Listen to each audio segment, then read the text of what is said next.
Hai guys, Assalamualaikum warahmatullah. Sore ini kita mau jalan ya sambil nunggu maghrib. Nah, kita akan jalan sambil dengerin kelanjutan ceritanya ya. Oke. Perintah Kaisar Naga bab 6272, 6273. Keesokan paginya, fajar menyingsing namun cahaya belum sepenuhnya benderang. Dev berdiri di tepi danau, menatap permukaan air yang biru pekat, beriak pelan ditiup angin pagi. Di atas kepala, cahaya aurora telah kehilangan rona ungu tua malamnya, memucat seperti selembar sutra lama yang telah dicuci berkali-kali, melambai tanpa suara di cakrawala. Jiang Suelan berdiri di sampingnya. Hari ini ia tampil beda, tak lagi mengenakan gaun putih panjang yang biasa, melainkan setelan pakaian selam ketat berwarna biru es yang menonjolkan lekuk tubuhnya yang ramping dan jenjang dengan sangat jelas. Rambut panjangnya diikat tinggi-tinggi, dijepit dengan tusuk konde giok putih, memperlihatkan leher jenjang yang putih serta garis tulang selangka yang tegas. Di tangannya, ia menggenggam sebutir mutiara seukuran kepalan tangan. Mutiara itu memancarkan cahaya biru redup yang tidak menyilaukan, namun memiliki daya tembus yang sangat kuat, seolah sanggup menyinari dasar laut yang paling dalam sekalipun. Ini adalah mutiara penangkal air, ucapnya sambil menyodorkan mutiara itu kepada Dev. Kulum di dalam mulut, maka kau bisa bernapas dengan bebas di bawah air. Danau Guiksu ini kedalamannya tak terukur, semakin ke bawah, tekanan airnya semakin besar. Energi pelindung dari kultivator biasa tidak akan bertahan lama di sana. Aku tidak butuh benda seperti ini. Lautan luas saja bisa aku masuki dengan bebas. Dev merasa tidak memerlukan bantuan mutiara tersebut. Baginya, jika lautan lepas saja sanggup ia arungi, apalah artinya sebuah danau kecil.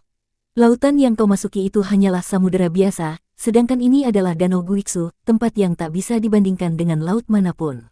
Jika kau tetap ingin pamer dan bersikeras menolaknya, ya sudah, tidak akan kuberikan, ujar Jiang Suelan sambil berpura-pura hendak menyimpan kembali mutiara itu. Kalau begitu, aku ambil saja. Dev segera menyambar mutiara penangkal air tersebut. Mutiara itu terasa dingin saat disentuh, permukaannya halus bagaikan cermin. Sesuai instruksi, ia memasukkan mutiara itu ke dalam mulutnya. Seketika, aliran udara sejuk mengalir dari mutiara, melewati tenggorokan menuju paru-parunya, memberikan sensasi segar di seluruh tubuh. Ikuti aku rapat-rapat, kata Jiang Suelan, lalu ia melompat ke dalam danau.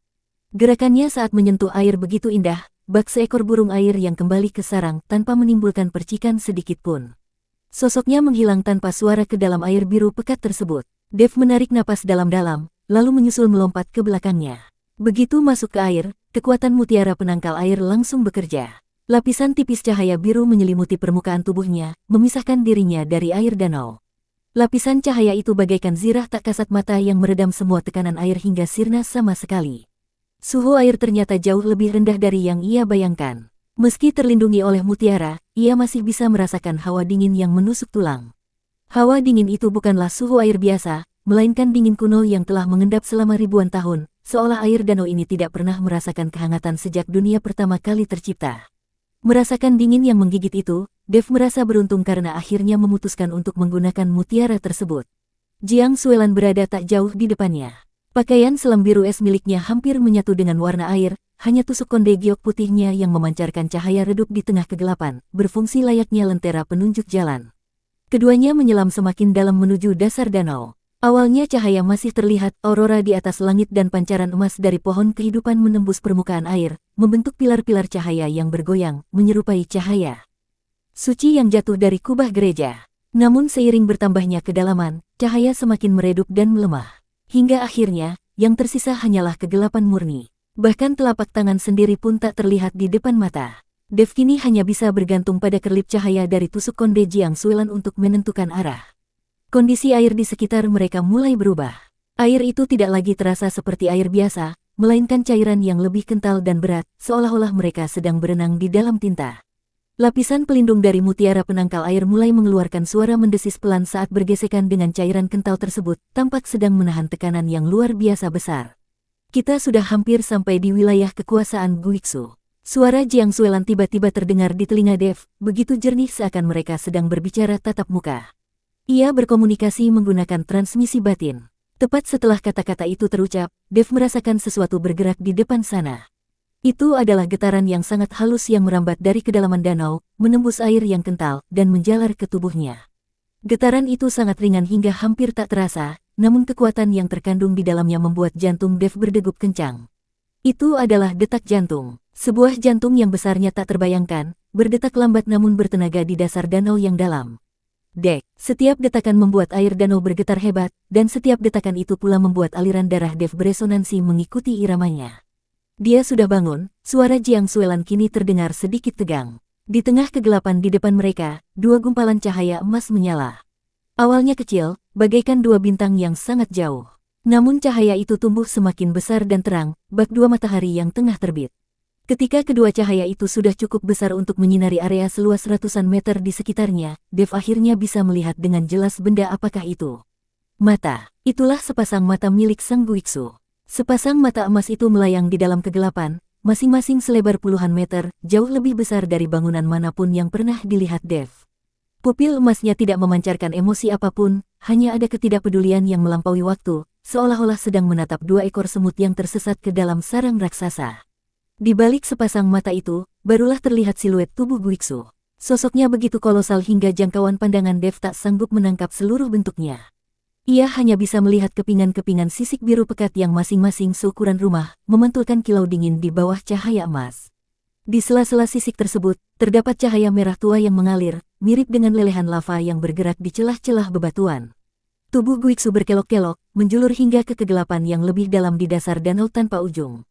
Jangan takut, transmisi batin Jiang Suelan terdengar kembali. Dia tidak akan menyakiti kita.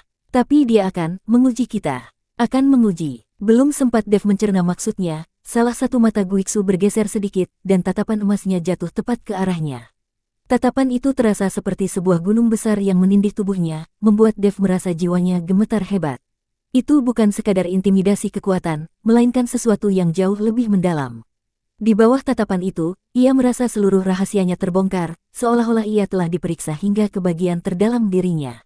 Tatapan Guiksu terpaku padanya selama 3 helaan napas. Kemudian, makhluk itu mengalihkan pandangannya. Sepasang mata emas itu perlahan-lahan terpejam kembali. Bersamaan dengan itu, suara gemuruh rendah terdengar dari dasar danau, seperti rintihan bumi yang terbelah. Suara itu semakin keras dan mendekat, membuat seluruh air danau berguncang hebat. Dev merasakan dasar danau di bawah kakinya mulai retak. Sebuah celah memanjang dari tempat Guiksu tertidur ke arah kiri dan kanan, semakin lama semakin lebar dan dalam. Dari dalam celah itu, menyembur cahaya putih yang sangat menyilaukan. Cahaya itu berbeda dengan sinar matahari maupun aurora, itu adalah cahaya yang jauh lebih purba dan murni, seperti secercah cahaya pertama saat alam semesta baru saja tercipta. Sekarang, Jiang Suelan segera menyambar pergelangan tangan Dev, membawanya melesat menuju celah yang terbuka lebar tersebut. Keduanya melesat bak dua anak panah yang lepas dari busur, membelah air danau yang kental dan memacu kecepatan menuju cahaya putih tersebut. Celah itu semakin dekat, dan cahaya putih itu pun semakin menyilaukan mata. Dev dapat merasakan sebuah kekuatan yang terkandung di dalam cahaya itu, kekuatan yang membuat darahnya mendidih. Kekuatan tersebut beresonansi dengan kekuatan kekacauan di dalam tubuhnya, membuat setiap jengkal daging dan tulangnya bersorak sekaligus gemetar. Lalu, mereka menerjang masuk ke dalam cahaya putih itu. Cahaya putih itu memenuhi pandangan selama sekitar 3 helaan napas, sebelum kemudian menghilang secara tiba-tiba. Dev menyadari dirinya kini berdiri di atas sebidang tanah yang asing. Tanah di bawah kakinya berupa batuan abu-abu tua yang sekeras baja, dengan permukaan yang dipenuhi retakan rapat. Retakan-retakan itu bukanlah bentukan alami, melainkan bekas hancuran akibat kekuatan yang amat dahsyat yang kemudian membeku kembali. Ia bisa merasakan sisa-sisa aura yang sangat samar di setiap celahnya, aura yang begitu purba hingga menggetarkan sukma, dan begitu kuat hingga menimbulkan keputusasaan. Ia mendongak dan melayangkan pandang ke sekeliling. Seketika itu juga, napasnya tertahan. Ini adalah sebuah medan perang. Medan perang yang begitu luas hingga tak tampak ujungnya. Di langit menggantung 3 butir bulan, satu berwarna merah darah, satu hitam pekat bagaikan tinta, dan satu lagi telah hancur separuh, menyisakan bulan sabit malang yang memancarkan cahaya pucat pasi. Cahaya bulan 3 warna itu jatuh bersamaan, menyelimuti seluruh medan perang dengan warna ungu gelap yang ganjil. Di atas daratan, berserakan kerangka raksasa yang tak terhitung jumlahnya. Dev belum pernah melihat makhluk sebesar itu seumur hidupnya. Ada kerangka yang panjangnya mencapai ratusan depa, membujur bak tulang punggung pegunungan, ada pula yang menjulang tinggi menembus awan, layaknya pilar-pilar batu penyangga langit. Pemilik tulang-tulang ini pastilah sosok yang memiliki kekuatan penghancur dunia semasa hidupnya. Namun kini, mereka hanya menyisakan tulang belulang putih yang membeku, menceritakan kejayaan masa lalu dalam keheningan di bawah cahaya bulan. Ini adalah suara Dev terdengar parau. Sisa-sisa dari ras kuno. Jiang Suelan berdiri di sampingnya, matanya menyapu kerangka-kerangka raksasa itu dengan emosi yang rumit. Leluhur ras dewa, pemula ras iblis, kaisar ras naga, dan beberapa ras lain yang bahkan aku pun tidak mengenalinya. Mereka semua gugur di sini. Ia menunjuk ke arah kerangka tertinggi di kejauhan. Kerangka itu berdiri tegak, tingginya mencapai 1000 depa. Meski hanya menyisakan rangka, ia masih memancarkan tekanan yang menyesakkan dada. Bentuknya samar-samar menyerupai manusia dengan sepasang sayap tulang raksasa di punggungnya yang membentang selebar ratusan depa. Itu adalah leluhur ras dewaku, leluhur dari silsilah Dewa Es. Namanya Bai Mingyuan, makhluk pertama di semesta yang menguasai hukum es. Legenda mengatakan ia sanggup membekukan waktu dan ruang, hanya dengan satu lintasan pikiran, ia bisa membuat seluruh tingkatan langit jatuh ke dalam musim dingin abadi. Ia kemudian menunjuk ke sisi lain. Di sana tergeletak kerangka yang jauh. Lebih masif, panjangnya melebihi 1000 depa, bentuknya berkelok bak barisan pegunungan. Pada bagian kepala kerangka itu terdapat 2 tanduk raksasa. Meski telah mati entah berapa puluh ribu tahun, masih ada percikan listrik samar yang melompat-lompat di tanduk tersebut. Itu adalah Kaisar Ras Naga, Kaisar Naga Taiksu. Konon dialah nenek moyang semua naga, darahnya kemudian bercabang menjadi naga emas, perak, hitam, merah, dan cabang lainnya. Kekuatannya sanggup merobek ruang hampa, dan satu cakarannya bisa menghancurkan sebuah bintang. Dev tertegun menatap kerangka Kaisar Naga itu. Tiba-tiba, darah naga emas di dalam tubuhnya mulai mendidih tanpa kendali. Ini adalah resonansi yang berasal dari lubuk darahnya yang terdalam. Darahnya seolah memberitahunya bahwa kerangka di depan matanya ini adalah sang leluhur, sumber dari darah naga yang mengalir di nadinya. Tanpa sadar, ia melangkahkan kaki menuju kerangka itu. Dev, Jiang Suelan menyambar lengannya dengan kuat. Jangan mendekat, sisa kekuatan pada kerangka-kerangka itu masih cukup untuk membunuh kultivator ranah dewa sejati. Kau tidak tahu hal macam apa yang mungkin masih hidup di dalamnya. Dev menghentikan langkah, menarik napas dalam, dan dengan paksa menekan gejolak darah naga dalam tubuhnya. Jiang Suelan benar, tempat ini terlalu berbahaya, ia tidak boleh gegabah. Ia kembali mengamati medan perang ini dengan saksama. Apakah medan perang ini hanya bisa dicapai melalui tempat Guiksu ini saja? Dev merasa sangat heran. Medan perang kuno sebesar ini, apakah di antara 36 tingkatan langit, hanya melalui Guiksu di langit tingkat ke-14 saja jalan masuknya? Jiang Suelan menatap Dev seolah sedang melihat orang bodoh. Kenapa kau menatapku seperti itu? Dev bingung. Ini adalah medan perang kuno. Wilayah ini berada di luar wilayah langit dan tidak terikat oleh hukum-hukum langit. Bagaimana mungkin hanya bisa dimasuki dari langit tingkat ke-14 saja? Jiang Suelan menjelaskan. Di setiap tingkatan dari 36 langit seharusnya terdapat saluran menuju medan perang kuno ini, hanya saja tidak semua saluran itu diketahui orang. Dev tersentak. Maksudmu, di sini kita mungkin akan bertemu dengan kultivator yang masuk dari tingkatan langit lainnya. Jiang Suelan mengangguk. Mungkin saja. Gawat, kalau kita bertemu dengan kultivator dari langit tingkat 36, bukankah kita berdua bahkan tidak punya kualifikasi untuk disebut sebagai semut sekalipun? Hati Dev mencelos. Memang ia hebat. Ia bisa bertarung melampaui level kekuatannya, memiliki darah naga emas dan kekuatan kekacauan.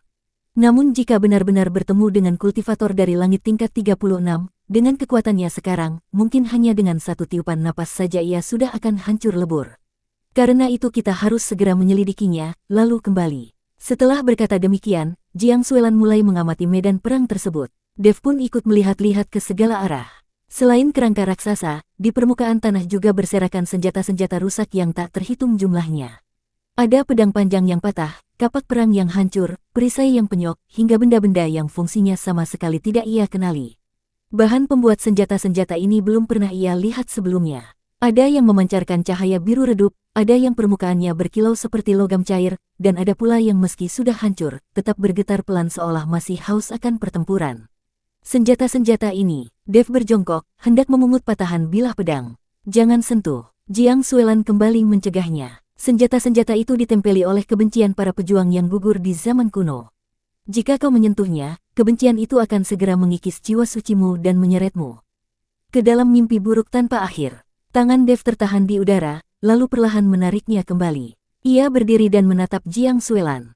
Kau pernah ke sini? Jiang Suelan menggeleng. Belum. Tapi catatan di Istana Dewaku memuat informasi tentang medan perang ini. Catatan itu ditinggalkan oleh para leluhur silsilah Dewa Es yang pernah masuk ke sini dan berhasil keluar hidup-hidup. Ia terdiam sejenak, lalu mengeluarkan sebuah giok pustaka seukuran telapak tangan dari balik pakaiannya dan mengelusnya perlahan. Giok itu memancarkan cahaya redup, lalu memproyeksikan sebuah peta ke udara. Itu adalah peta yang sangat rumit, menandai topografi kasar medan perang ini. Di tengahnya terdapat dataran luas yang dikelilingi oleh pegunungan bersambung, dan tepat di pusat medan perang tersebut, terdapat sebuah tanda merah yang sangat mencolok.